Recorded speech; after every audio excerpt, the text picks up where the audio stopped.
All right, hi guys, good morning. So around 130 students have joined in. ठीक है, थोड़े बहुत और आएंगे. We'll wait for some time. Now, in the meantime, for the students who have joined in, couple of clarifications which I want to highlight before we proceed with the key content of today's lecture. So आप लोगों के साथ में मैंने last homework का partial video explanation share कर दिया है. Right, that is something which entails questions from FBO and FBS section.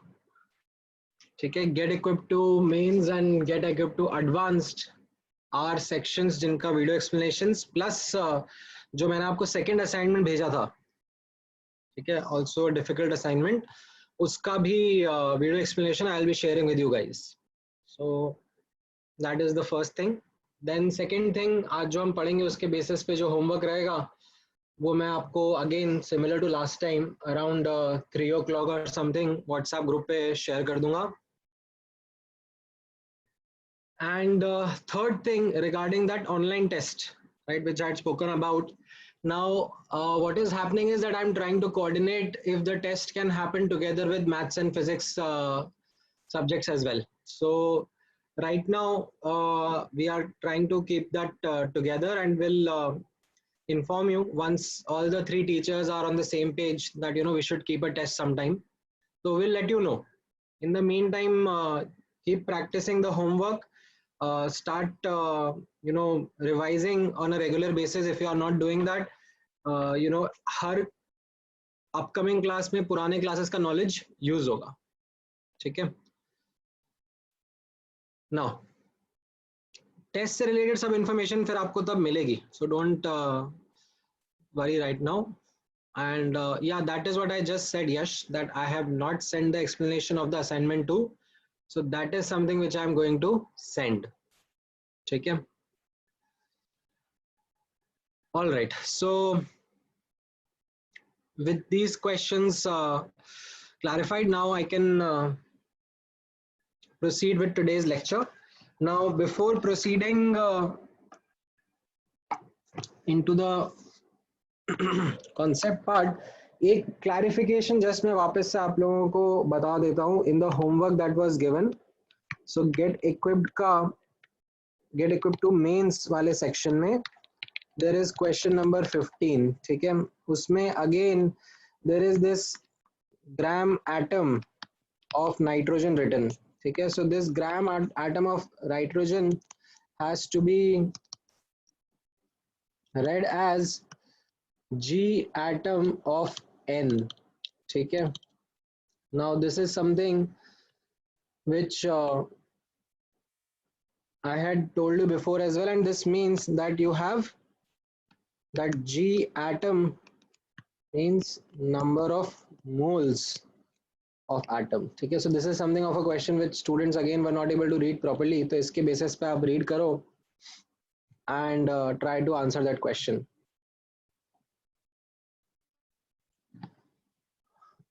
Okay. Now, gram iron means number of moles of iron. ठीक है, that is something which I had spoken about. Gram atom means number of moles of atom. Gram iron means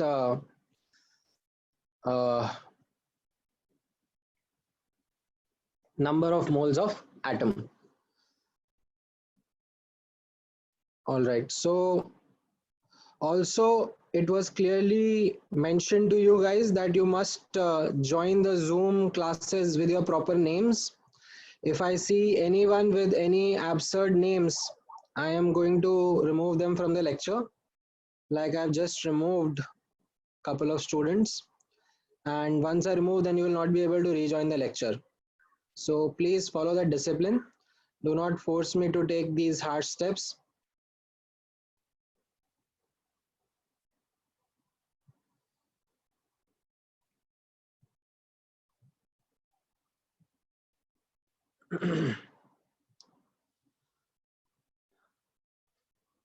All right, so there is one more question which is being asked, that moles of nitrogen is written, then we take molecules or atoms. See, you will have to read the question.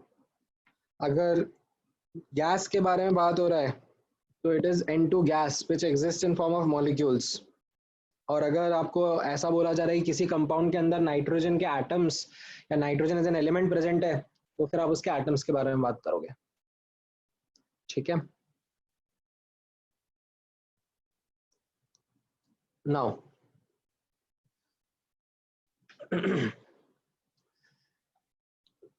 let your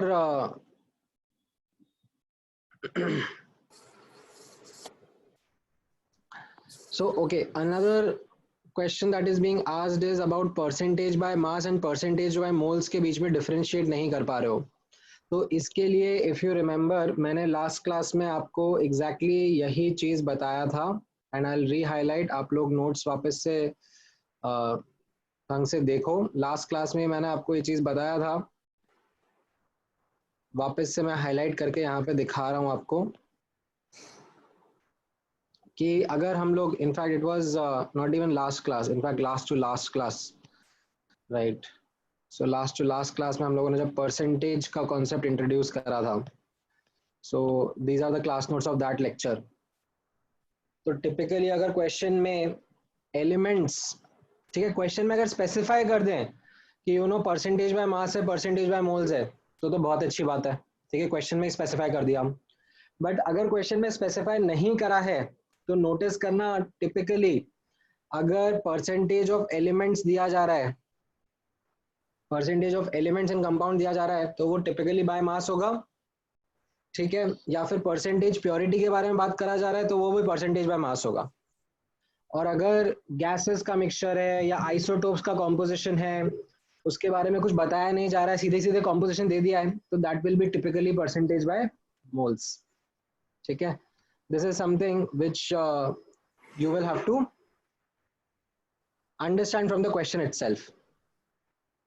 ठीक है, percentage abundance, or the word abundance means that is the percentage composition that is being given, and that is typically by moles. isotopes के बारे में बात करा जाता है।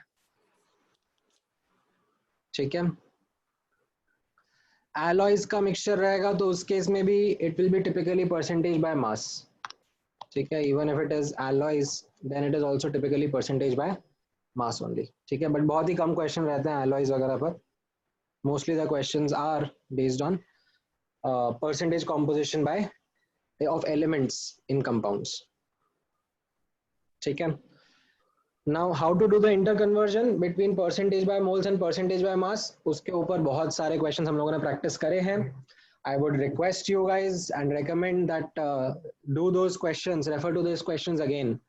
मैंने आपके साथ में average molecular mass of air के क्वेश्चन करे हैं, देन आइसोटोप्स के क्वेश्चन करे हैं, फिर होमवर्क असाइनमेंट में तो सारे क्वेश्चन हैं, सब में यही चीज हो रही है। ठीक है, so work on that.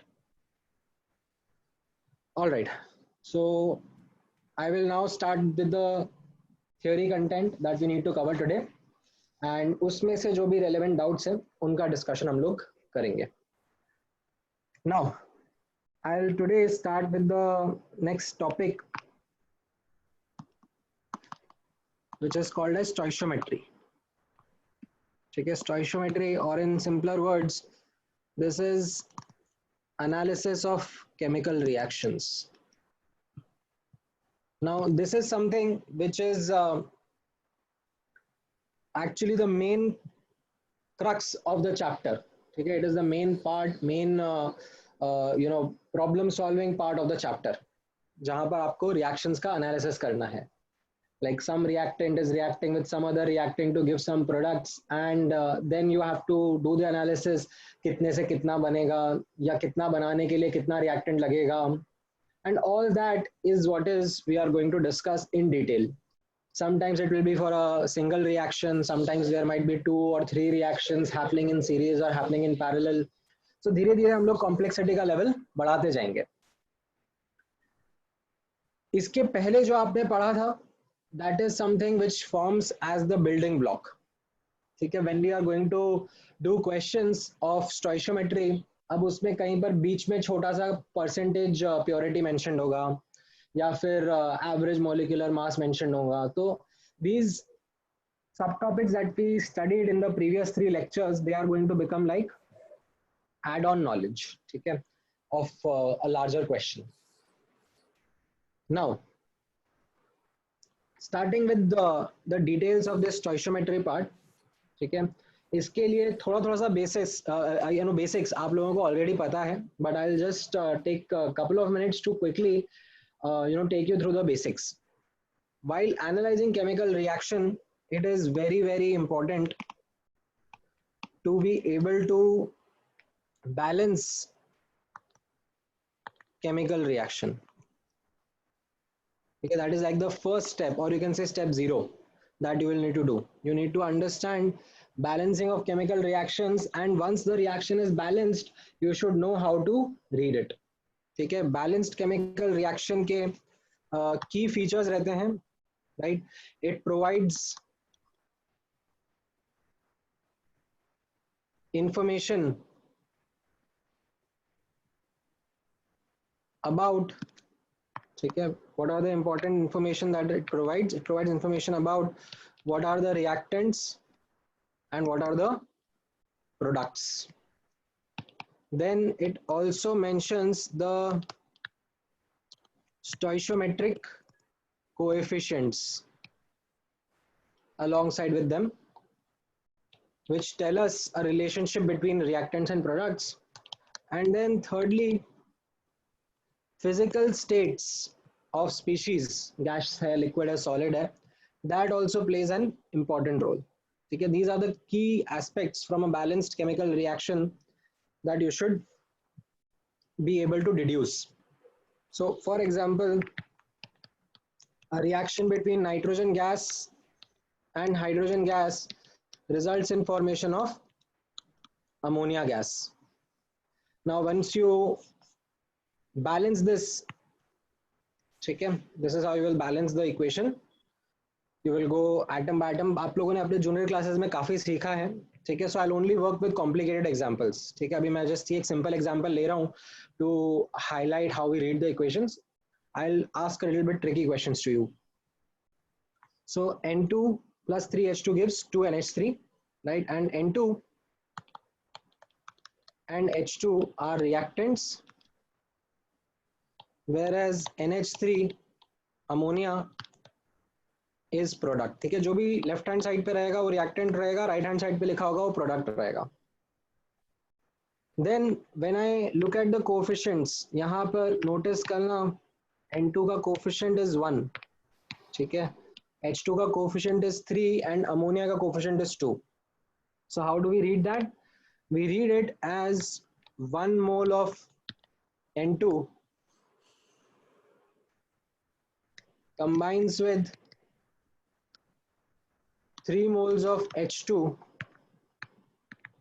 to give 2 moles of NH3.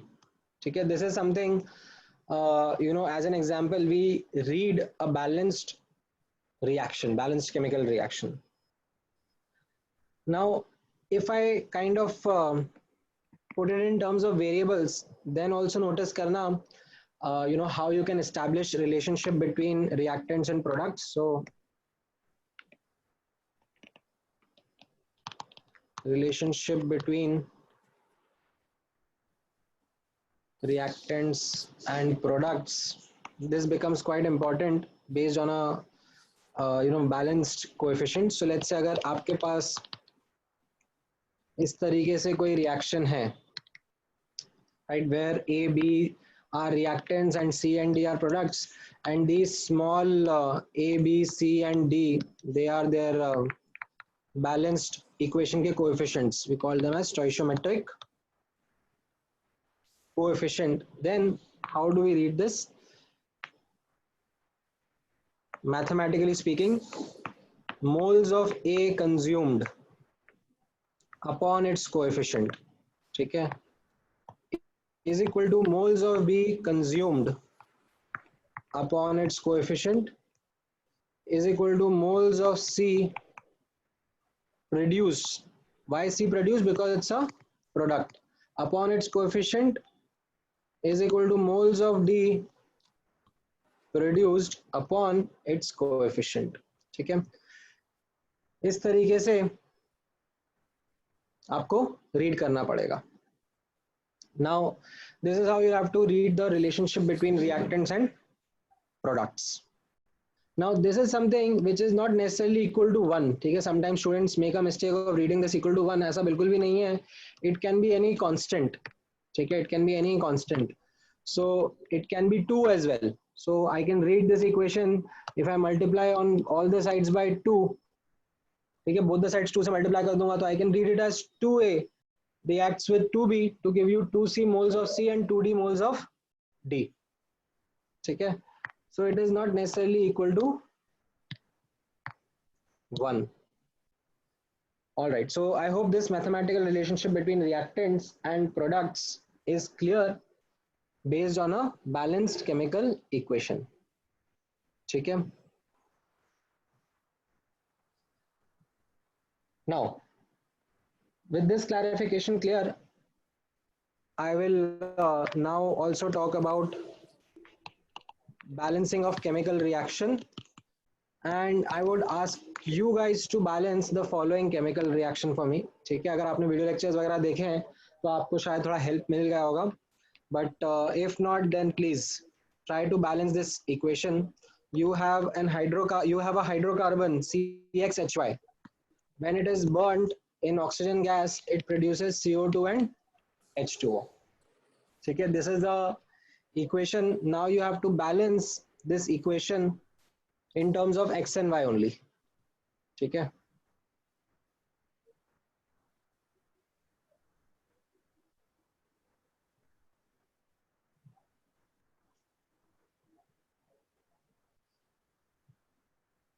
बताओ इसका answer. Try to give me based on this.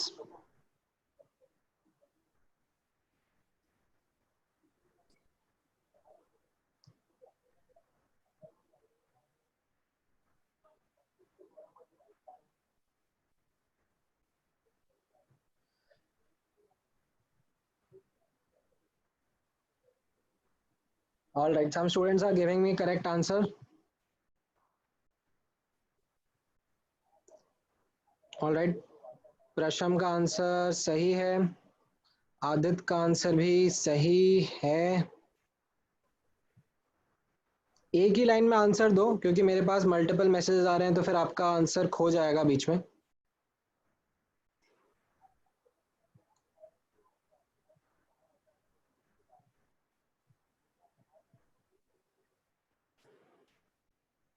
Right, हर्षम का आंसर सही है. मानस आपका आंसर सही नहीं है, आपने तो अज्यूम कर लिया हाइड्रोकार्बन CH4 है. ऐसे अज्यूम थोड़ा करने को बोला है मैंने. राइट राइट, आया. काफी लोगों का सही आंसर आ रहा है, काफी लोगों का गलत भी है. ठीक है, good enough. Now based on this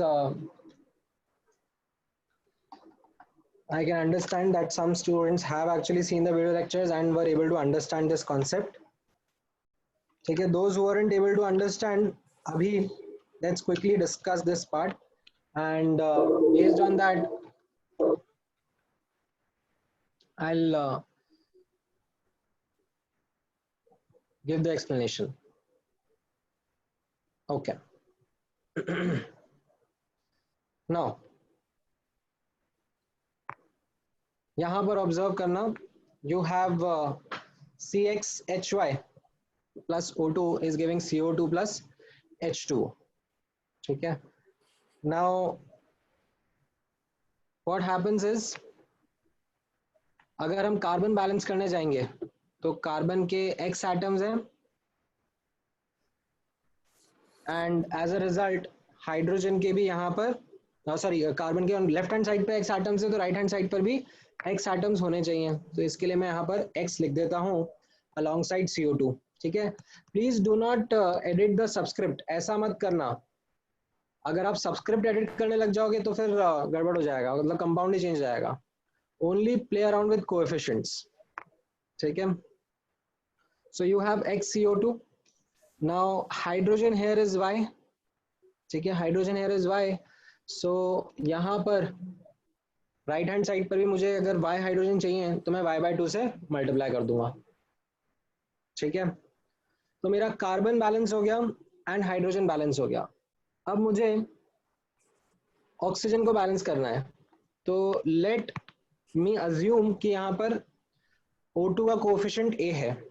ठीक है. तो फिर अब क्या करना पड़ेगा, अगर मुझे ऑक्सीजन बैलेंस चाहिए तो इसका मतलब क्या होगा, लेफ्ट हैंड साइड और राइट हैंड साइड पर सेम एटम्स होने चाहिए ऑक्सीजन के. तो लेफ्ट हैंड साइड पर 2 एटम्स हैं एंड राइट हैंड साइड पर 2x प्लस Y/2 है. ठीक है, ये समझ में आया.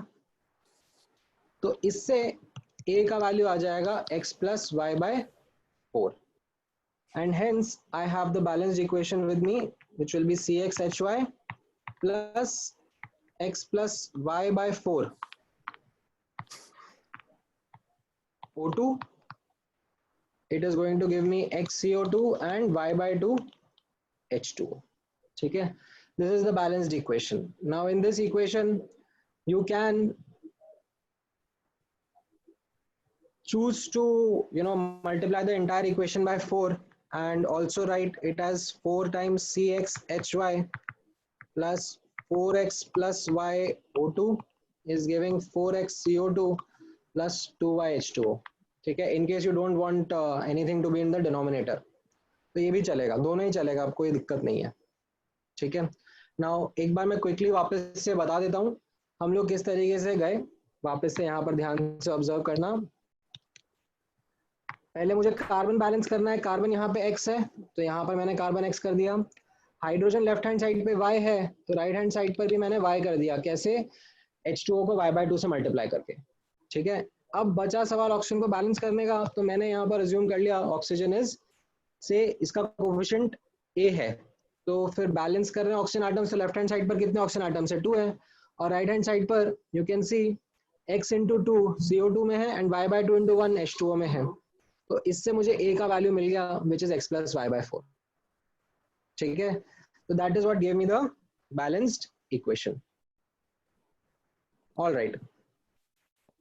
Now if we are comfortable with this then एक और एग्जांपल आप लोग ट्राई करो. ठीक है, this was one example. Let me give you one more example. So this time it is CxHy and OZ. ठीक है, हाइड्रोकार्बन की जगह let's say we have some carbohydrate. इसमें कार्बन हाइड्रोजन ऑक्सीजन तीनों है. इसको भी जब हम बर्न करते हैं तो इससे CO2 एंड H2O प्रोड्यूस होगा. ठीक है. तो अब मुझे आप इसकी बैलेंसिंग करके बताओ in terms of XYZ only.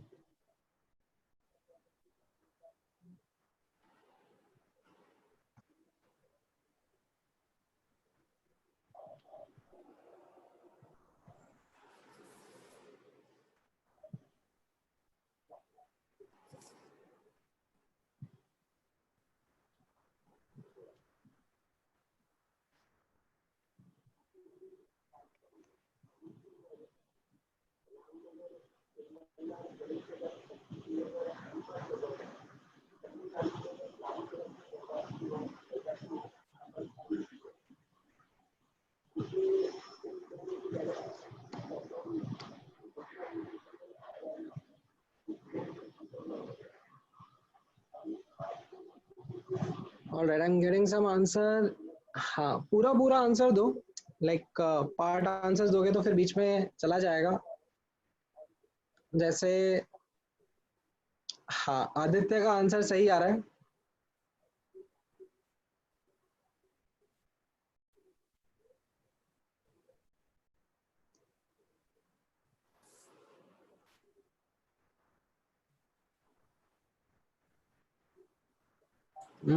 Ruchir, थोड़ा सा आपका आंसर गलत हो गया. ठीक है, slight mistake is there. Check again. Then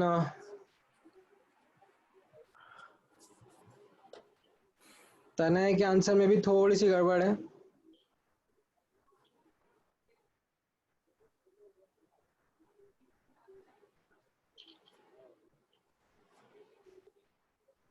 जायद, आपके आंसर में भी थोड़ा सा गड़बड़ है. Check again. ऋषिकेश का आंसर सही है, right.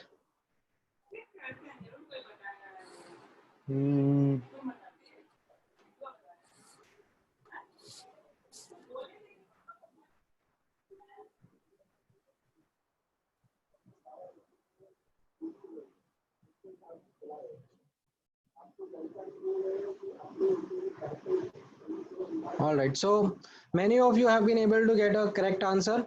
Some have made some slight mistake. So based on that, you will be able to see how we are going to be able to get a correct answer. All right, so अब एक बार वापस से यहाँ पे देखो, ठीक है. जिसको नहीं आया है यहाँ पर ऑब्जर्व करना. अगेन कैसे प्रोसीड करेंगे, कार्बन एक एक करके एटम बाय एटम जाएंगे हम लोग, element by element. In fact carbon के x एटम्स है लेफ्ट हैंड साइड पर. सो राइट हैंड साइड पर भी हमें कार्बन के सेम नंबर ऑफ एटम्स ही चाहिए. सो यहाँ पर हम लोग x लिख देंगे, तो ये कार्बन का बैलेंस हो गया. हाइड्रोजन लेफ्ट हैंड साइड पर y है, राइट हैंड साइड पर भी y चाहिए है. So I will put here y by 2. So this balances carbon and hydrogen. Both of them got balanced here. Now, based on this,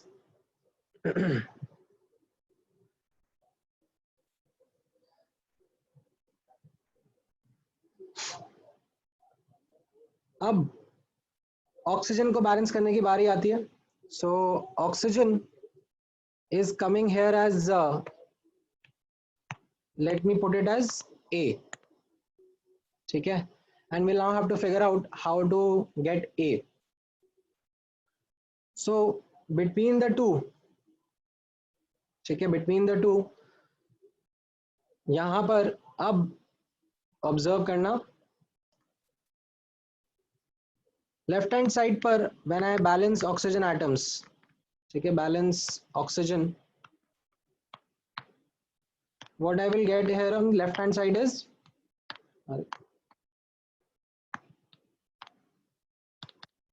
Z plus 2A. ठीक है, left hand side पे oxygen आ गया.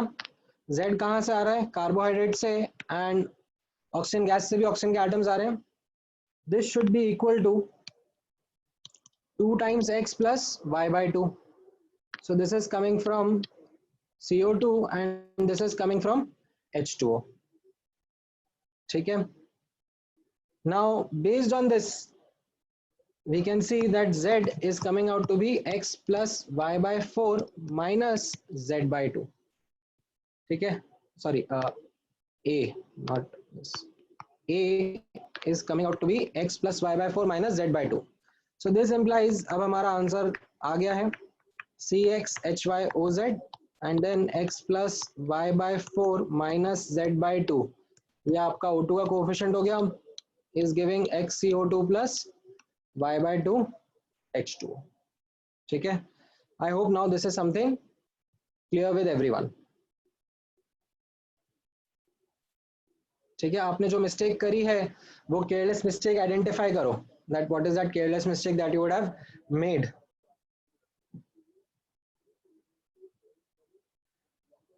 All right, so I think अब आप लोगों को variables के terms में इक्वेशन को बैलेंस करना आ गया है. ठीक है, all right. Now this is something, ये वाला जो बैलेंस्ड इक्वेशन है, ठीक है, this is something which will be important. ये आपको आगे जगह काफी बार क्वेश्चंस में काम आएगा, तो आई वुड रेकमेंड कि आप इसको ध्यान में रखो. ठीक है, एक हाइड्रोकार्बन के कंबशन की इक्वेशन. ठीक है, नाउ होल नंबर्स में अगर नहीं भी रहता है, फ्रैक्शन में भी रहता है, बैलेंस्ड इक्वेशन के coefficients, it's absolutely fine. It is not going to make any difference in your marks. ठीक है, प्लीज अंडरस्टैंड, यहाँ पर फाइनल आंसर आपको लिखना है, ऑब्जेक्टिव पेपर है. यहाँ पर ये नहीं चेक होगा कि आपने इक्वेशन क्या बनाई, कैसे बनाई, क्या हैंडराइटिंग में लिखी. So only the final answer is what is important. तो आप फ्रैक्शन में लिखो या फिर होल नंबर में कोफिशिएंट्स लिखो, सबसे सेम ही आंसर आता है.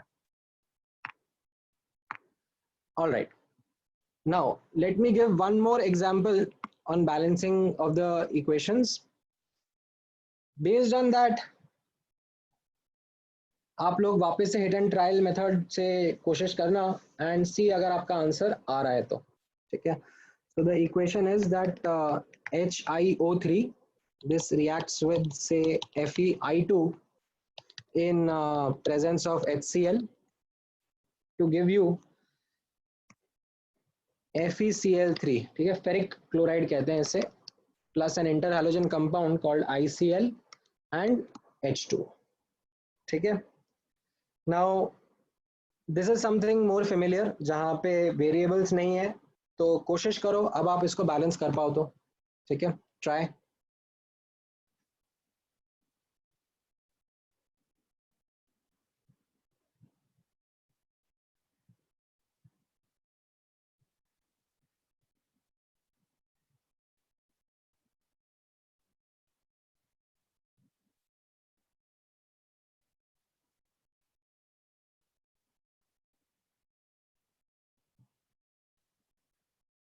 आई क्यू नहीं है, ये ICl है,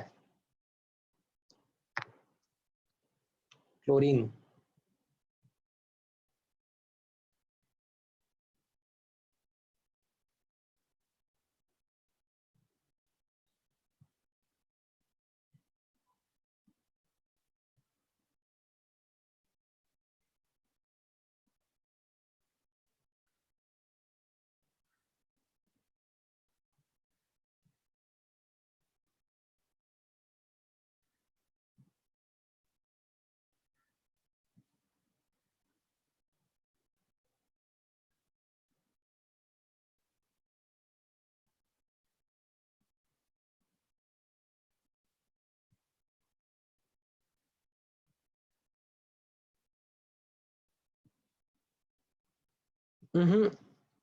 रिया, वेदांश, आदित्य, नहीं, आपके आंसर सही नहीं है.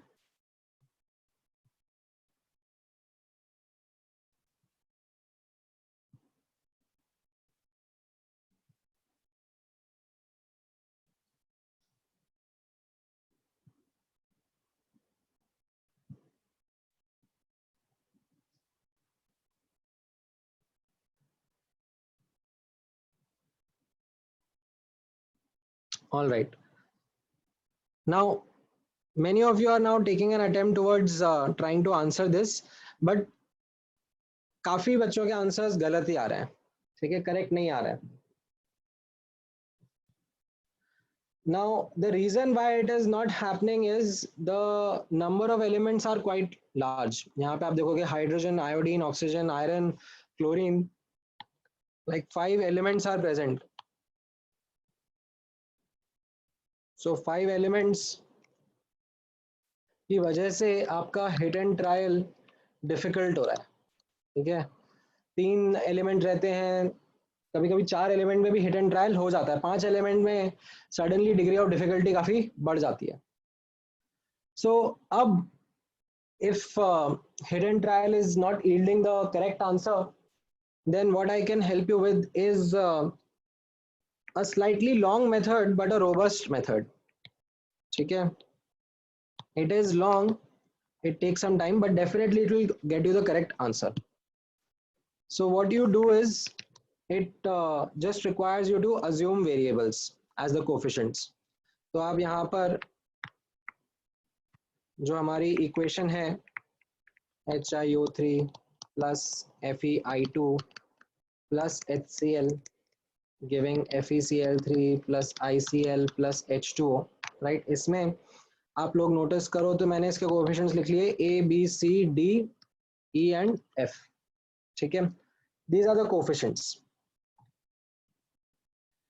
अब इनके ऊपर मुझे वर्कआउट करना है, कैसे करेंगे एक एक करके चलेंगे. So let's say if I balance hydrogen atoms, ठीक है, if I balance hydrogen atoms तो मेरे पास में रिलेशनशिप आएगा that A plus C is equal to 2 times F.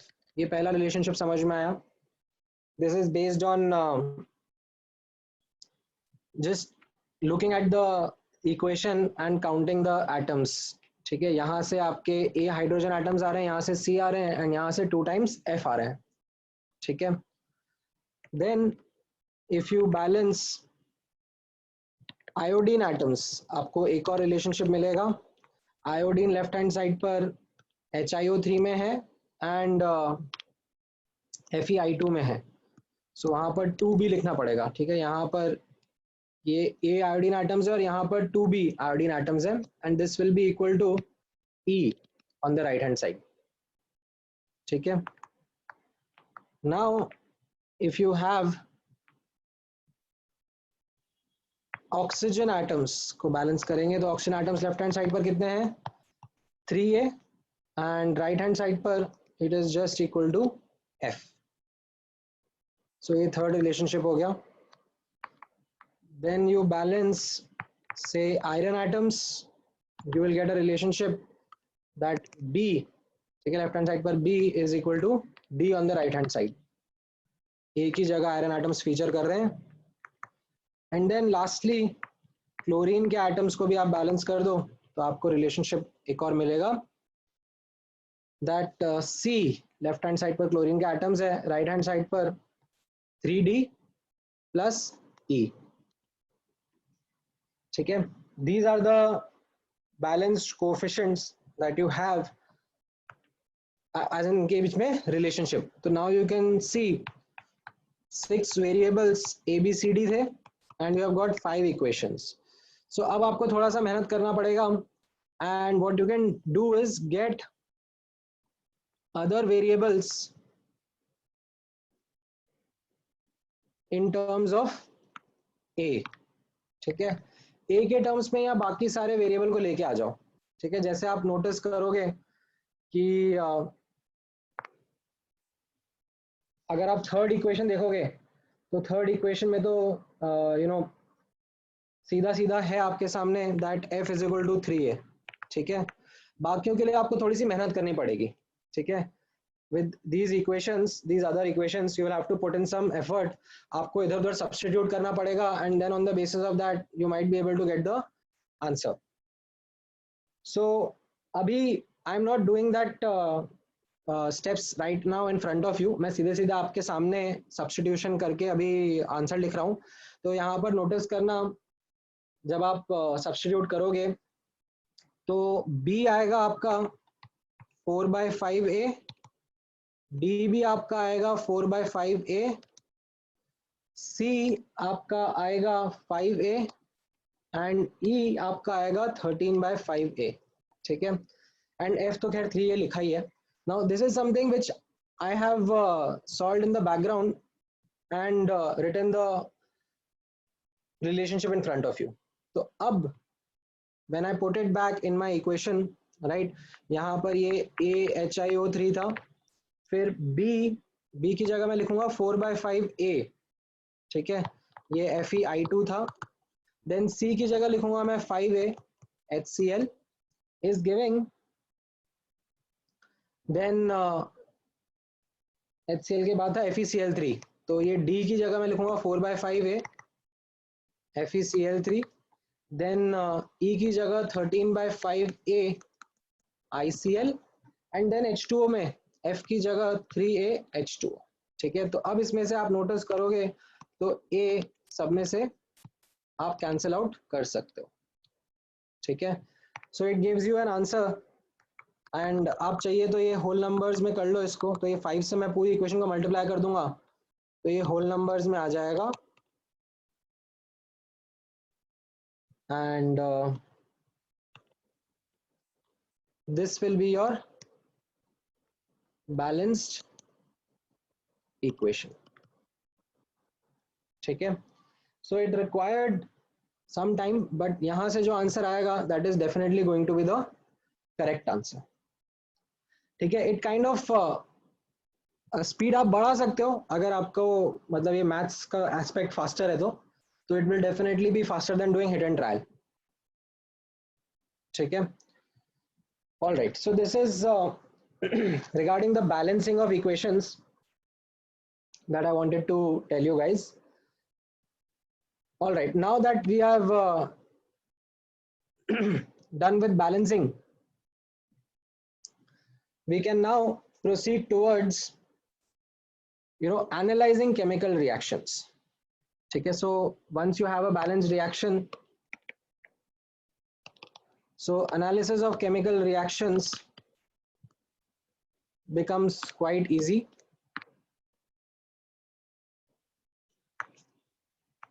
Now this is something where I would want to highlight a very important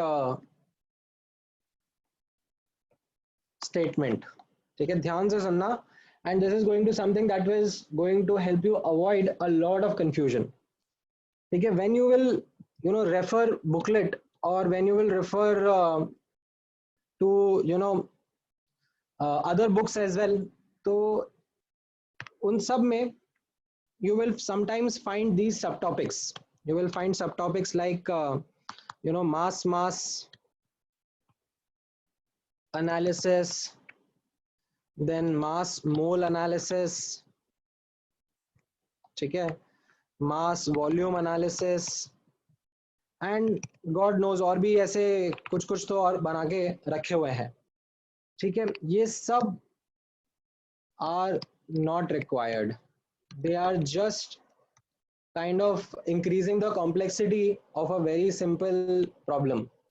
ठीक है, so you should not get into the details of all this different types of analysis that is there. All you have to do is only focus on mole analysis. Okay, so I'll write that as a statement here so that it is clear to everyone. Okay, while analyzing chemical reaction, data given, or you can say asked, can be in terms of mass, moles, volume, etc. different form में आपको data मिल सकता है या पूछा जा सकता है. ठीक है, now what I'm saying is that it is advised to only perform mole, ठीक है, mole analysis. पहले आप mole analysis कर लो and then do any interconversions that are required. ठीक है, मास निकालना है, वॉल्यूम निकालना है, तो वो आप फिर उसके बाद में करो. आप मोल्स का ही एनालिसिस करना प्रेफर करो. ठीक है, let me explain it in more detail with an example. ठीक है, एक और एग्जांपल के साथ में समझाता हूं, ध्यान से ऑब्जर्व करना. सो क्वेश्चन सिंपल ही है, determine the volume of CO2, ठीक है, produced at NTP. ठीक है, अगेन ओल्ड डेफिनेशन यूज करेंगे हम लोग. when 20 grams of calcium carbonate is heated. ठीक है, अब वैसे तो आपको पता होना चाहिए atomic mass of calcium is 40 AMU या 40 ग्राम पर मोल. एंड इनफैक्ट आपको रिएक्शन भी पता होनी चाहिए. अगर रिएक्शन नहीं पता है तो ठीक है, चलो मैं हेल्प कर देता हूँ. कैल्शियम कार्बोनेट सॉलिड को जब हम हीट करते हैं तो कैल्शियम ऑक्साइड रेसिड्यू बचता है एंड CO2 गैस निकलता है. ठीक है, so this is the equation in front of you. Now, yeah, definitely I'm getting correct answers from many students. However, some students are also giving incorrect answers. Okay, so that is where it is important to eliminate this confusion. Mass, moles वगैरह ये सब confusion आपको हटाना है. आप सिर्फ मोल का analysis करोगे. ठीक है, so let me show you. जिनका सही आंसर आ गया है 4.48 liters that is really good. जिनका नहीं आया है तो वो अब यहाँ पर ध्यान से फोकस करो, pay your attention here on the screen. So यहाँ पर आपको 20 ग्राम्स कैल्शियम कार्बोनेट दिया है एंड आपसे वॉल्यूम इन लीटर्स पूछा है ऑफ CO2। ठीक है, नाउ एज आई सेड कोई मास मोल रिलेशनशिप नहीं करना है, सॉरी मास वॉल्यूम रिलेशनशिप नहीं करना है, मोल मोल रिलेशनशिप करना है। ठीक है, मोल मोल रिलेशनशिप क्या समझ में आ रहा है आपको कि कैल्शियम कार्बोनेट और CO2 की बैलेंस्ड इक्वेशन से यहाँ पर भी कोफिशिएंट 1 है, यहाँ पर भी कोफिशिएंट 1 है, यहाँ पर भी कोफिशिएंट 1 है, तो एक मोल से एक मोल CO2 बन रहा है। ठीक है, ये हमें समझ में आ रहा है। सो 20 ग्राम्स का मतलब कितना हो गया, 20 डिवाइड बाय मोलिकुलर वेट। अब आप कैलकुलेट करोगे तो मोलिकुलर वेट कैल्शियम कार्बोनेट का 100 आता है, तो यानी कि ये 1/5 मोल्स है। तो 1/5 मोल्स से कितने मोल्स बनेंगे ये आप यूनिटरी मेथड से बता सकते हो। सो यहां से आपको मिल जाएगा that moles of CO2 is equal to 1/5। अब आपको वॉल्यूम निकालना है तो आप वॉल्यूम निकाल लो। Volume of CO2 at STP या NTP जो भी हमारा ओल्ड कन्वेंशन है उसके हिसाब से it will be 1/5 into 22.4 liters, which come out to be 4.48 liters। ये समझ में आया किस तरीके से आपको जाना है? ठीक है, ध्यान से ऑब्जर्व कर लो, आपको जो डेटा दिया हुआ है उसके बेसिस पर आपको मोल्स में एनालिसिस करना है। ठीक है, this is something which is और which should be abundantly clear to everyone। ठीक है, मैं एक और क्वेश्चन देता हूं। ठीक है, एंड उसमें स्लाइटली थोड़ा सा डिफिकल्टी लेवल चेंज करेंगे, एक दो ट्रिकी एस्पेक्ट्स डाल देंगे। Let's see if you are able to get the correct answer. ठीक है, so now let me move on to the next question.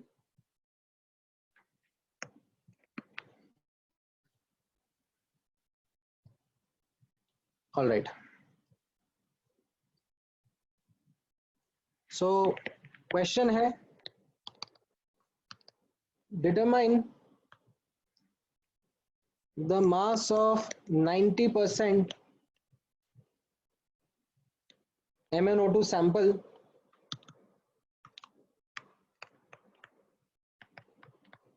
that is required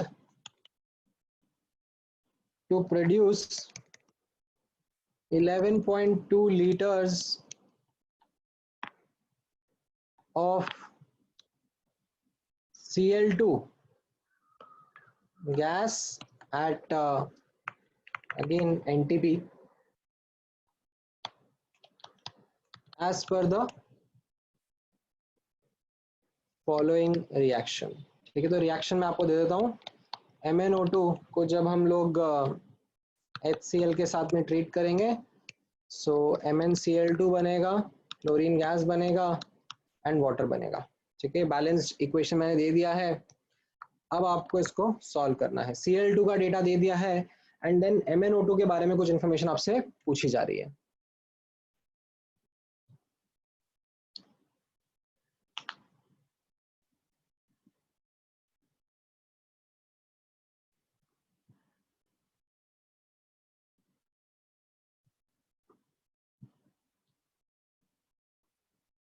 okay, manganese का atomic mass चाहिए रहेगा। ठीक है, atomic mass of manganese is 55। ठीक है, that is something वो एज एन इंफॉर्मेशन क्वेश्चन में आपको मिल गया है।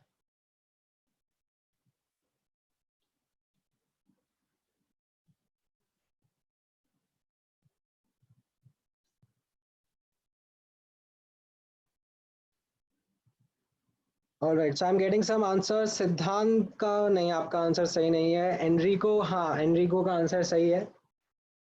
आरुष का, रुद्र का आपका आंसर सही नहीं है। आरुष और रुद्र आपने सेम केयरलेस मिस्टेक करी है।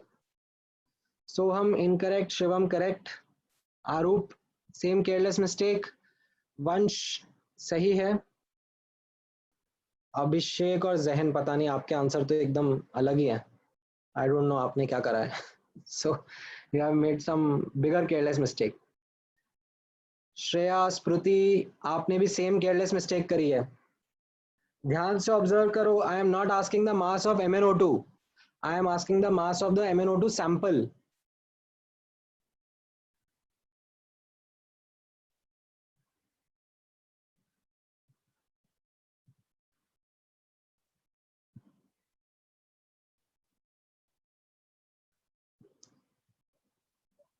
All right, so I am getting some number of answers, good। ठीक है, अभी एक साथ बहुत सारे आंसर आ गए हैं तो मेरे लिए ट्रैक करना मुश्किल हो रहा है। Okay, 48.3 is the correct answer। 48.3, बाकी आंसर्स गलत है। अब नोटिस करना किस तरीके से हम लोग इसको करेंगे। जिन जिन का आ गया है बहुत अच्छी बात है, जिनका नहीं आया है वापस से ऑब्जर्व करना, सेम मेथोडोलॉजी रहेगा। सबसे पहले हमारे सामने बैलेंस्ड इक्वेशन है, MnO2 plus 4HCl gives MnCl2 plus Cl2 plus 2H2। ठीक है, अभी आपको दिया है इसके बारे में information that this is 11.2 liters at NTP। ठीक है, एंड आपसे MnO2 के बारे में पूछा जा रहा है। ठीक है, इनफैक्ट नॉट MnO2 बल्कि MnO2 का सैंपल के बारे में पूछा जा रहा है। बट ठीक है, अभी हम पहले MnO2 के बारे में डेटा निकाल सकते हैं। Now again as I said, हमें मोल्स का एनालिसिस करना पड़ेगा। As you can see moles का रिलेशनशिप कैसा है बिटवीन द टू। ठीक है, इसका भी कोफिशिएंट 1 है और Cl2 का भी कोफिशिएंट 1 है। अब दोनों का कोफिशिएंट 1 है तो इससे हमें क्या समझ में आ रहा है, दैट अगर 1 मोल Cl2 प्रोड्यूस करना है तो उसके लिए 1 मोल MnO2 लगेगा। ठीक है, ये हमने रीड कर लिया। अब ऑब्जर्व करना, इस क्वेश्चन में 11.2 लीटर्स का मतलब क्या हो जाएगा, what does this mean. 11.2 liters, that means 11.2 upon 22.4, that is half mole। तो अगर half mole Cl2 है तो उसके लिए कितना MnO2 लगेगा, अगेन आप निकाल सकते हो।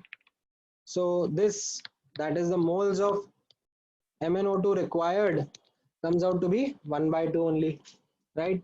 तो अब आप mass of MnO2 बता सकते हो, mass of MnO2 required will be equal to 1/2 into इसका molecular weight।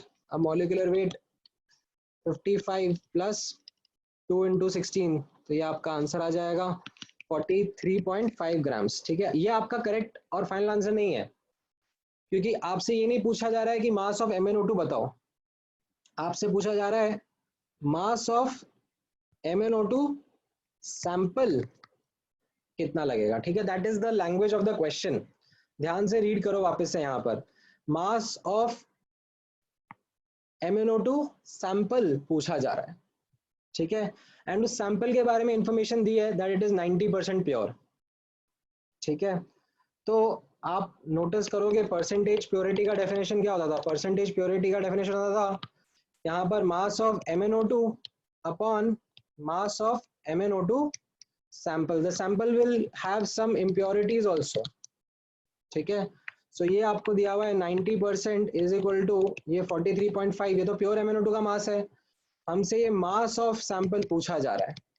तो इससे अब आप सॉल्व करोगे तो आपका M का आंसर 48.33 ग्राम्स आएगा। ठीक है, जिनका इनकरेक्ट 39 समथिंग आ रहा था उन्होंने 43.5 को 90% से मल्टीप्लाई कर दिया। ठीक है,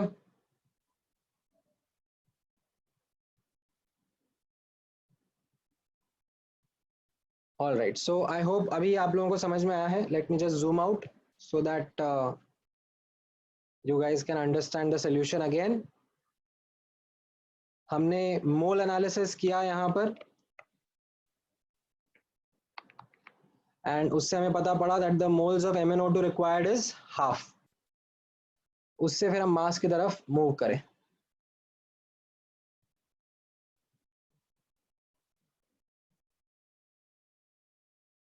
ठीक है. So I think this is something which should be now clear with everyone.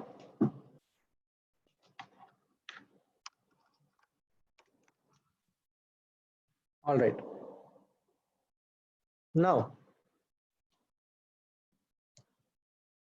based on this,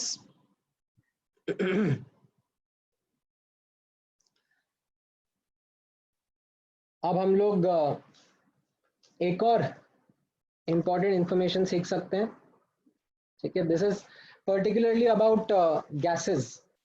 Okay. So observe करना.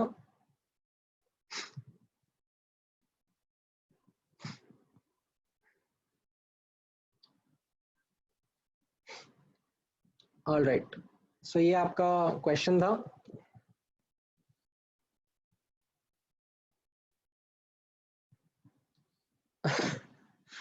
भाई साहब, आदित्य, एन छोटा है. This is manganese. This is not some M, then N stands for nitrogen. बाप रे, अलग level पर doubts हैं.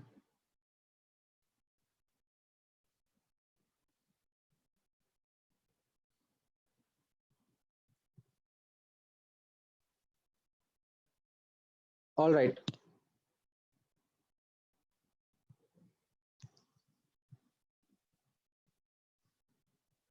Definitely you can have other ways to solve the question as well.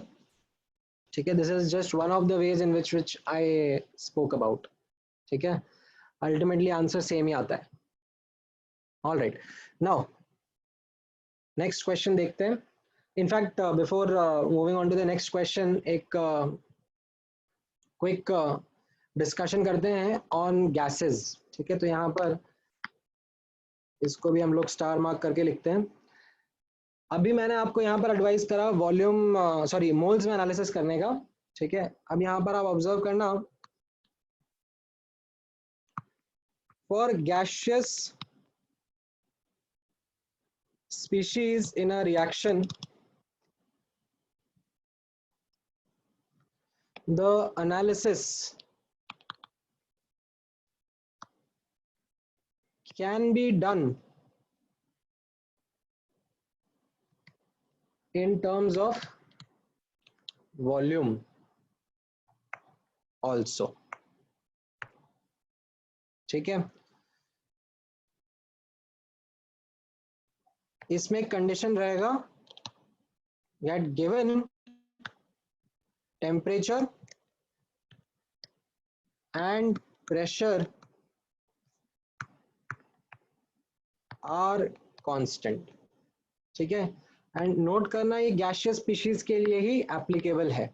ठीक है. कैसे, यहाँ पर ऑब्जर्व करना, गैसियस स्पीशीज के लिए मैं PV is equal to nRT लिख सकता हूँ. ठीक है. अब मैं क्या बोल रहा हूँ कि P एंड T को मैंने कांस्टेंट ले लिया है, फिक्स कर दिया है. तो can you see that volumes will be proportional to moles, directly proportional to moles. तो जो रेशियो मोल्स का है वही रेशियो वॉल्यूम का भी रहेगा. जैसे as an example, if I have this equation in front of me, say N2 gas plus 3H2 gas is giving 2 NH3 gas. So I can read this as 1 mole of N2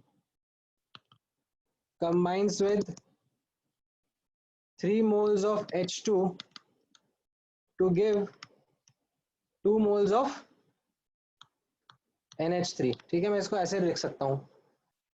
अब इसी चीज को मैं volume में भी लिख सकता हूँ. Right. Volume is directly proportional to moles. ठीक है. At constant temperature pressure condition. So then I can actually rewrite this. I can actually rewrite this in terms of volume as well. I can also write that 1 liter of N2. ठीक है. Litre लिख लो या millilitre लिख लो, फर्क नहीं पड़ेगा, consistent units लिखनी पड़ेंगी बस.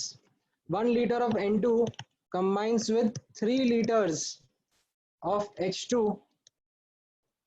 to give 2 liters of NH3. ठीक है, this is something which is easy to understand. अभी एग्जाम्पल के थ्रू समझ में आया आपको? ठीक है, आप वेरिएबल की तरह भी लिख सकते हो, मतलब as long as the ratio is maintained, it doesn't matter. You can write x liters, 3x liters and 2x liters also. ठीक है, बस रेशियो मेंटेन रहना चाहिए एज पर द स्टोइशियोमेट्रिक कोएफिशिएंट्स. ये समझ में आया?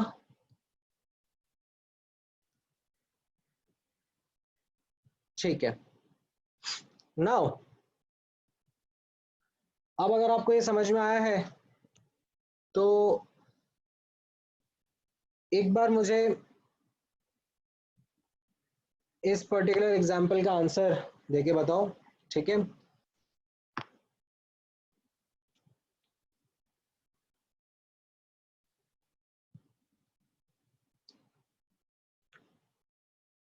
आपके सामने अगेन वेरिएबल्स के फॉर्म में लिख रहा हूँ. let me actually, instead of variables, let me take this as an example. C2H4 gas plus 2O2 gas is going to give you 2 CO2 gas plus 3 H2O, or not 3 H2O, in fact 2 H2O liquid. ठीक है, ये balanced equation है. Now let me know which of the following statements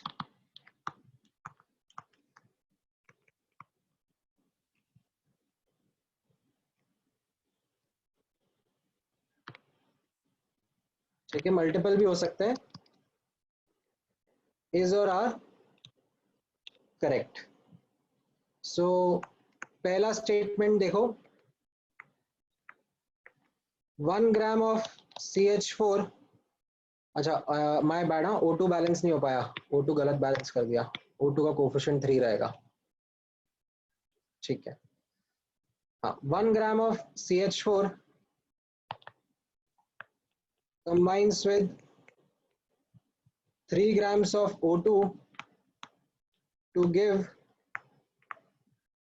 2 grams of CO2 and 2 grams of H2O. दूसरा statement है 1 mole of CH4 combines with 3 moles of O2 to give 2 moles of CO2 and 2 moles of H2O. ठीक है, एक और statement है 1 ml of CH4 combines with 3 ml of O2 to give 2 ml of CO2 and 2 ml of H2O. ठीक है, इन तीनों में से which of the statements are correct and which are incorrect? चलो करेक्ट ही बता दो पहले तो आप, करेक्ट कौन सा है, which is correct? चलो थैंकफुली ए तो कोई भी आंसर नहीं कर रहा है.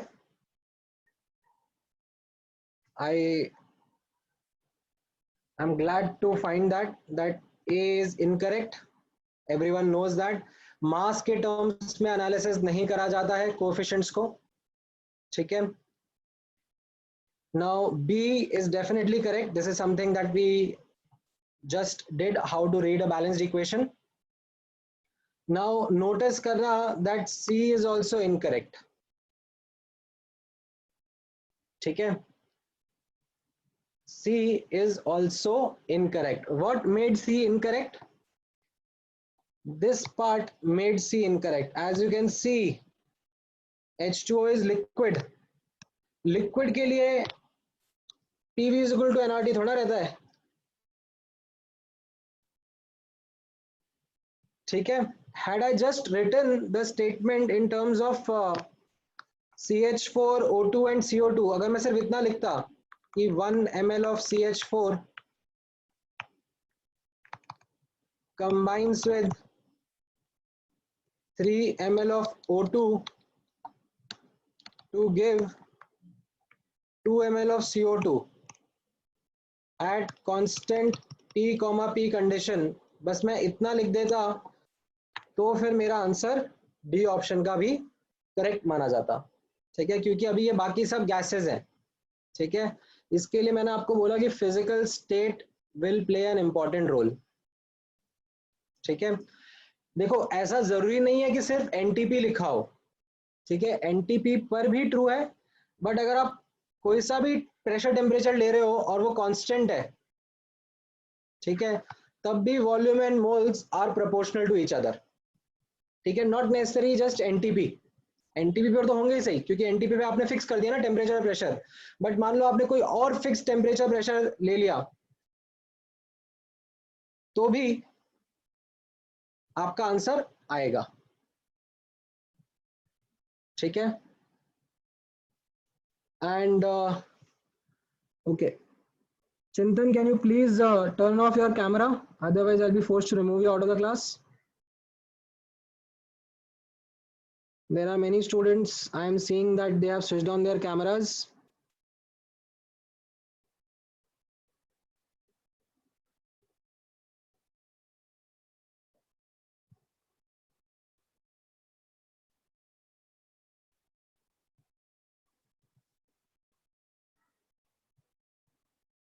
All right. So I hope everyone is clear on this. Please switch off your cameras.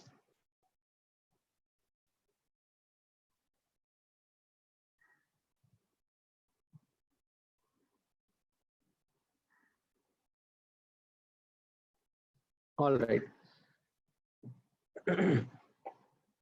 Now, अब नोटिस करना, इस एनालिसिस के बेसिस पर एक दो क्वेश्चंस और करते हैं, आपके डाउट्स धीरे धीरे आंसर होते जाएंगे उसमें। जैसे some students are asking me sir, oh अच्छा माय बैड, मैंने गलती से CH4 लिख दिया, इट इज C2H4। ठीक है, C2H4, that is what the question was, C2H4। ठीक है, अदरवाइज तो सारे ऑप्शन गलत हो गए। So thanks for pointing that out, it was a careless mistake. So it was all C2H4। ठीक है, इतना भी मैं ट्रिक नहीं कर रहा हूँ आप लोगों को। Okay, now with this clear, अब हम लोग एक क्वेश्चन ट्राई करेंगे, एक एग्जाम्पल, आप लोग न्यूमेरिकल एग्जाम्पल ट्राई करो। 10 ml of gaseous hydrocarbon is completely burnt to give 30 ml of CO2 and 40 ml of water vapour. ठीक है, इस बार मैंने क्वेश्चन में स्पेसिफाई कर दिया कि वाटर भी लिक्विड, वाटर भी गैस है, वाटर वेपर है, at constant P, P condition. ठीक है, so now determine the hydrocarbon.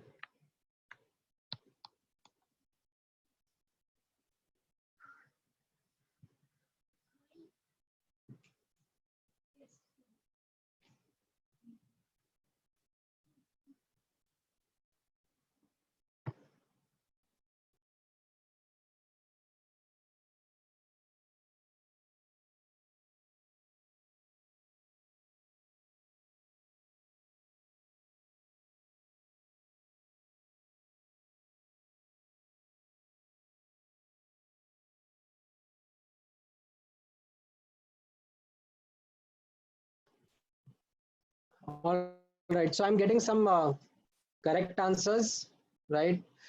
Okay, C3H8, C3H8 hydrocarbon, that is what the correct answer is.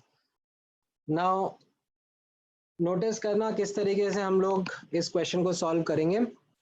सो अभी we'll start with the same let the hydrocarbon be CXHY. ठीक है, मैं यहां से start करता हूं. लेट द, जो पूछा है उसको वेरिएबल मान लेते हैं CXHY.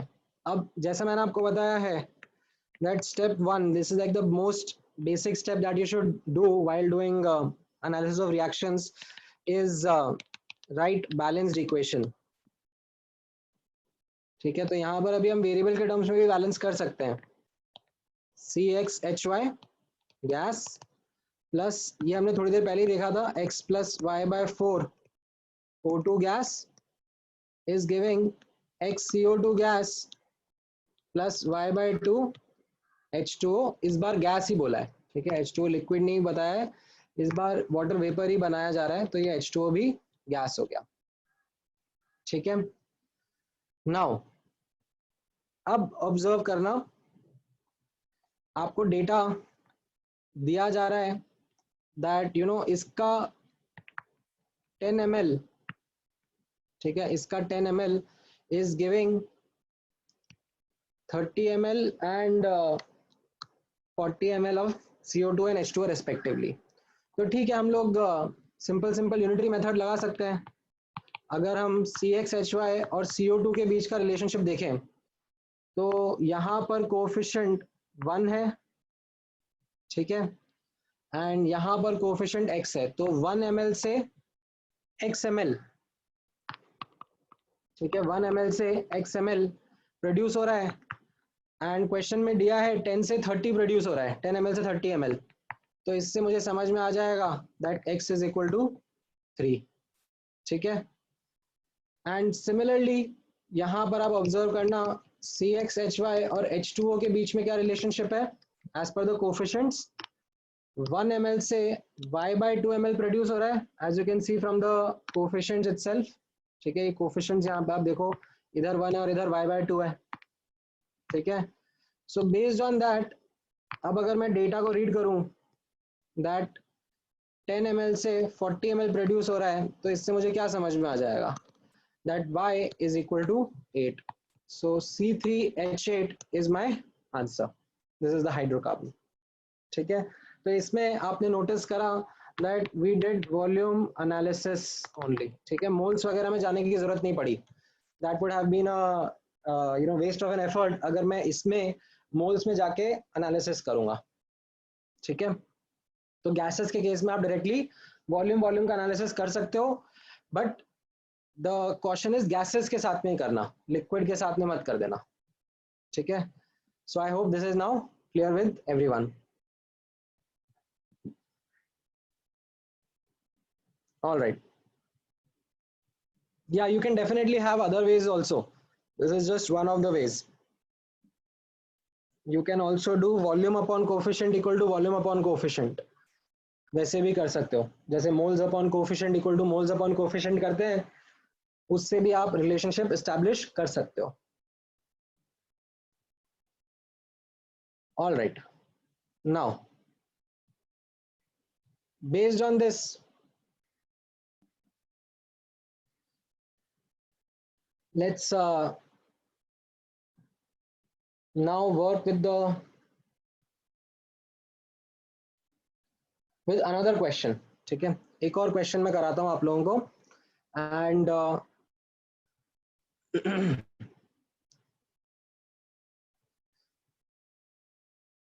इस केस में थोड़ा सा ट्रिकी रहेगा, डेटा काफी कम है, तो लेट्स सी आप लोग सॉल्व कर पाते हो कि नहीं कर पाते हो. थोड़ा डिफिकल्ट है, ठीक है. A certain gaseous alkane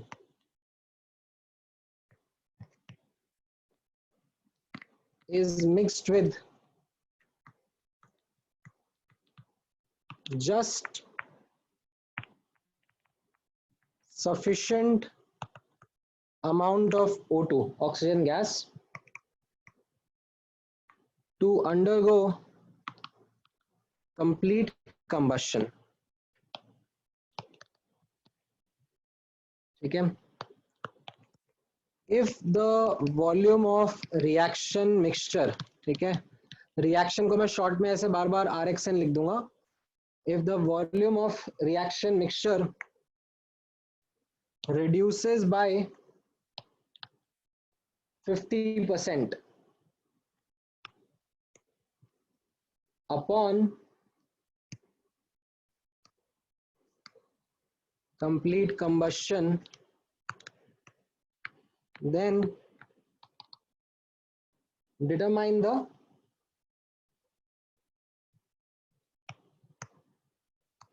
alkane. ठीक है, ये आपके लिए क्वेश्चन है. ठीक है, I will give it a minute or two for students to try, and if you are able to not get it, तो फिर मैं थोड़े थोड़े से हिंट देना शुरू करूंगा. ठीक है, एंड सिद्धार्थ आपका आंसर गलत है. सी हवा में मत सॉल्व करो, जितना हो सकता है पेन चलाओ. ठीक है. अच्छा, one more thing which okay let me highlight here also is that यहाँ पर volume measurements are at room temperature pressure conditions. ठीक है, are at room temperature and pressure conditions. What does that mean? ठीक है, इसका meaning मैं आपको बता देता हूं. इसका मीनिंग ये हो जाएगा, टेक H2O as liquid. ठीक है, लिक्विड का वॉल्यूम नेग्लिजिबल होगा. ठीक है, ये मैं यहां पर एक्सप्लेन कर देता हूं, ध्यान से ऑब्जर्व करना. Volume of liquid is negligible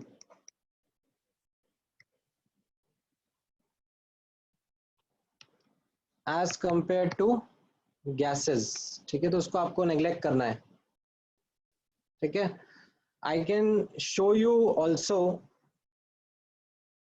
ठीक है, मतलब जैसे फॉर एग्जाम्पल से आपने टेम्परेचर लिया 0 डिग्री सेंटीग्रेड एंड प्रेशर लिया 1 atm.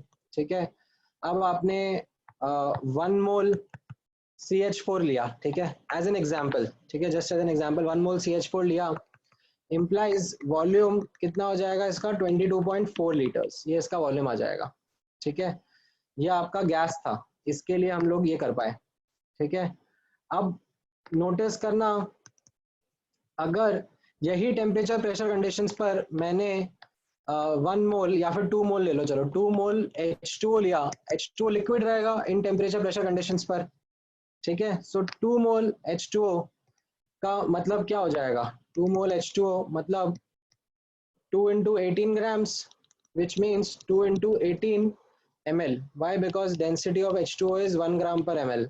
So can you see that this volume is negligible, 36 ml as compared to 22.4 liters, right? So volume of gas के comparison में volume of liquid is negligible. ठीक है, now with this अब आप लोग ये वाला question try कर रहे हो. I am getting some answers from students. All right, काफी students in fact answer दे दिया है. Let me just check ऊपर.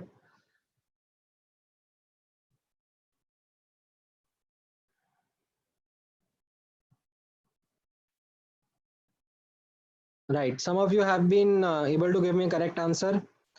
आदित्य चौधरी नहीं, आपका सही नहीं है.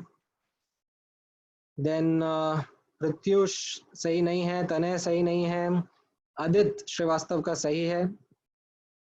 देन तनय का भी सही नहीं है, अंशुल का सही है, एनरिको का सही नहीं है, अथर्व का सही नहीं है,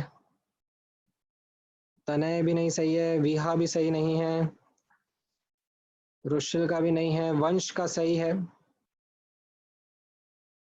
ऑल राइट, आदित्य चौधरी का खैर पहले ही सही था. जायद का भी सही है, अरूप का अभी सही आया है. रुद्रा का सही है, समृद्ध का सही है, जूही का सही है, गुड। ऑल राइट, सो ठीक है, अभी बहुत सारे आंसर हो रहे हैं। I just tell you the answer. The correct answer is C3H8 again. ठीक है, वापस से C3H8 ही आपका करेक्ट आंसर है। अब यहाँ पे नोटिस करना सोल्यूशन कैसा रहेगा। सो पहली चीज तो एल्केन। अब sometimes there are going to be you know such words in chemistry जिसका नॉलेज आपसे एक्सपेक्टेड होगा। अगर आपको एल्केन नहीं पता है क्या होता है तो थोड़ा सा मतलब केमिस्ट्री का नॉलेज वीक रह गया। ठीक है, तो ये CnH2n+2 होता है। अब अगर मैं अपना बैलेंस्ड इक्वेशन लिखूं, CnH2n+2, this is gas, it is going to combine with O2 gas to give me NCO2 gas plus N+1 H2O, but ये आएगा लिक्विड। ठीक है, ये लिक्विड रहेगा तो इसका वॉल्यूम नेग्लेक्ट करना पड़ेगा। ठीक है, और O2 का कोफिशिएंट आ जाएगा 3n+1/2।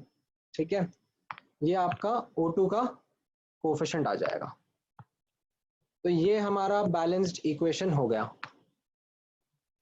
ठीक है, अच्छा, अब द थिंग इज कि ये हमारे लिए एक तरीके से स्टेप 1 की तरह हो गया। अब स्टेप 2 मैं क्या करूं? स्टेप 2 में मेरे को कुछ खास डेटा ही नहीं दिया हुआ है, बस इतना बोला है कि वॉल्यूम में 50% का रिडक्शन आ रहा है।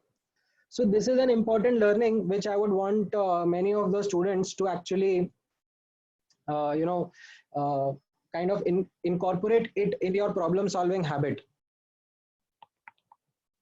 Take variables if required. ठीक है, don't hesitate in taking variable. हो सकता है सॉल्व हो जाए, हो सकता है कैंसिल आउट हो जाए, यू डोंट नो, वो सॉल्व करने पे ही पता पड़ेगा।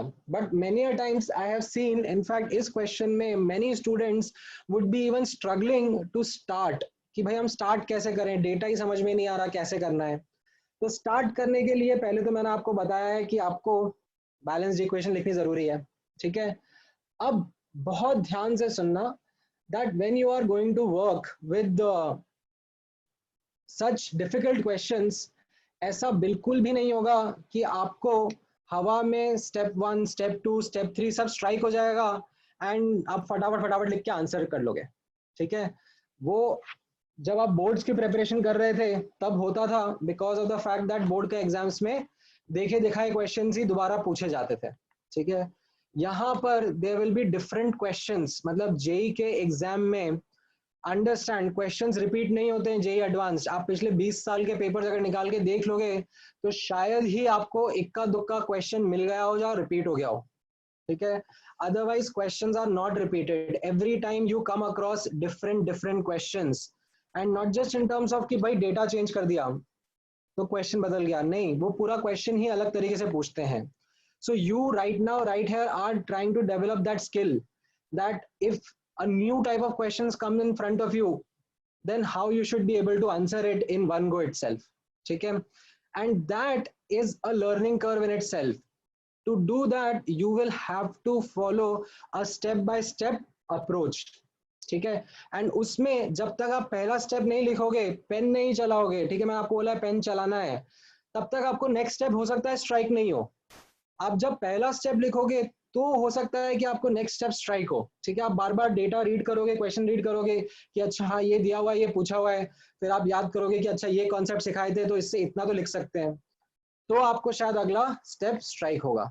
ठीक है, so please incorporate this in your problem solving attitude. All right, so यहाँ पर let's say we are starting with taking this variable, say the volume of alkane, ठीक है, volume of CnH2n+2 is VmL। ठीक है, so अब यहाँ पे notice करना, as you can see CnH2n+2 और O2 के बीच में क्या रिलेशनशिप है, अगर इसका कोफिशिएंट 1 है तो इसका कोफिशिएंट 3n+1/2 आ रहा है ना। तो अगर इसका VML यूज हो रहा है तो इसका कितना ml यूज होगा, 3n+1/2 इंटू वी, ठीक है, ये मैंने यहाँ पे कर दिया। सो इसका मतलब क्या हो गया, वॉल्यूम ऑफ O2 यूज्ड और consumed is 3n+1/2 into V ml, ठीक है। तो ये मैं क्या कर रहा हूँ, as next step you can see I am performing volume analysis, ठीक है, I am doing volume analysis as my next step, कि भाई मतलब किसका कितना वॉल्यूम कंज्यूम हो रहा है, और वो सब वी के टर्म्स में ही हो रहा है, ठीक है। अब इससे अब आप CO2 के ऊपर भी कमेंट कर सकते हो, आपको इसके बारे में पता पड़ गया, इसके बारे में पता पड़ गया, CO2 के बारे में भी कमेंट कर सकते हो। इसका तो अपन नेग्लेक्ट करेंगे, ठीक है, नेग्लेक्ट वॉल्यूम ऑफ लिक्विड, तो मैं इसके बारे में बॉदर नहीं करूंगा। अब CO2 के बारे में नोटिस करना, CO2 के केस में कैसा है, CnH2n+2 एंड CO2 इनके कोफिशिएंट्स कैसे हैं, इसका 1 है तो इसका n है, तो अगर इसका VML यूज हो रहा है तो इसका कितना यूज होगा, इसका कितना प्रोड्यूस होगा, in fact n times VML, right? So now you can see CnH2n+2 gas plus 3n+1/2 O2 gas is giving NCO2 gas plus n+1 H2O liquid, ठीक है। अब as you can see that ये VML था start में and ये 3n+1/2 VML था, ये दोनों तो थे ही नहीं स्टार्ट में, और फिर एंड में क्या हो गया, रिएक्शन हो गया, रिएक्शन होने पर क्या हो गया, ये दोनों कंज्यूम हो गए, रिएक्टेंट्स खत्म हो गए, और ये कितना बन गया n टाइम्स VML, एंड ये तो आपका लिक्विड है तो इसकी तो वॉल्यूम को नेग्लेक्ट कर देना, ठीक है। तो as you can see volume before reaction कितना है, इसको आप ऐड कर दोगे तो V plus 3n+1/2 into V, and volume after reaction कितना रहेगा, आफ्टर रिएक्शन एंड में यही रहेगा, this is n times VML plus liquid जिसको आप नेग्लेक्ट कर सकते हो, ठीक है। अब गिवन क्वेश्चन में इंफॉर्मेशन क्या है, given that 50% reduction in volume occurs, 50% reduction in volume, तो इसका मतलब क्या हो जाएगा, इसका मतलब हो जाएगा volume of after reaction is 50% of volume before reaction, so this n times V is 50/100 into V plus 3n+1/2 into V. Now as you can see ये V तो कॉमन आ रहा है, कैंसिल आउट हो रहा है, राइट, इसको आप solve करोगे तो n का वैल्यू आपका n का वैल्यू 3 आ जाएगा, ठीक है।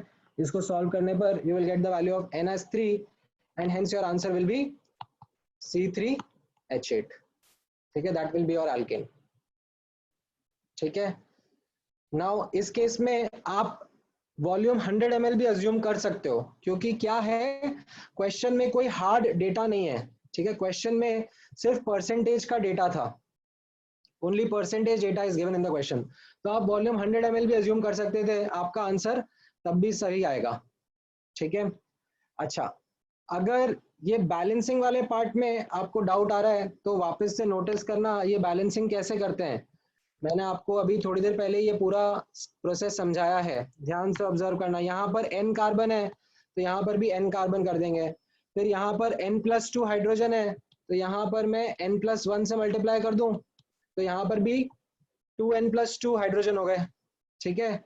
एंड ऑक्सीजन अब कितना आएगा, अब ऑक्सीजन आप यहाँ पे देखो राइट हैंड साइड पे कितना है 2n एंड ये n+1, तो 3n+1 हाइड्रोजन ऑक्सीजन हो गया, तो यहाँ पर मैं कोफिशिएंट 3n+1/2 डाल देता हूँ ताकि दोनों तरफ same number of oxygen atoms आ जाएं, ठीक है। So I guess this is something which now you should be able to get clearly. अब इसके बाद में आप सीधे सीधे यहाँ पर आ जाओ, ठीक है। इसका अगर VML है तो इसका अगर 1 ml था तो उसको 3n+1/2 ml लगता, तो VML को 3n+1/2 इंटू VML लगेगा, एंड यहाँ पर 1 ml से n ml प्रोड्यूस हो रहा है तो VML से nVML प्रोड्यूस हो जाएगा, ठीक है। And then you did what I observe what I just did here, volume before reaction and after reaction, and based on that you will be able to get the answer, ठीक है। Why did we neglect volume of H2O? Because it is liquid, that is what I explained here ना थोड़ी देर पहले, that liquid का volume neglect कर सकते हैं, ठीक है।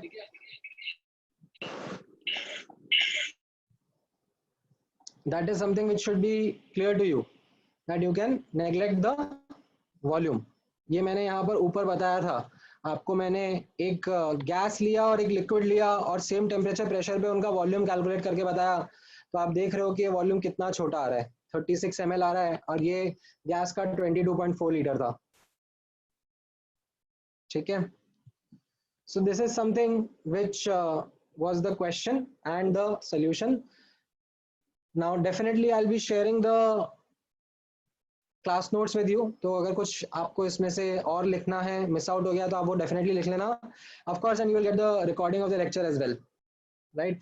सो again today by the end of the third lecture around 3 o'clock, I will share the homework with you also, and I will also share the video solution of the previous homework and assignment that I had given to you guys.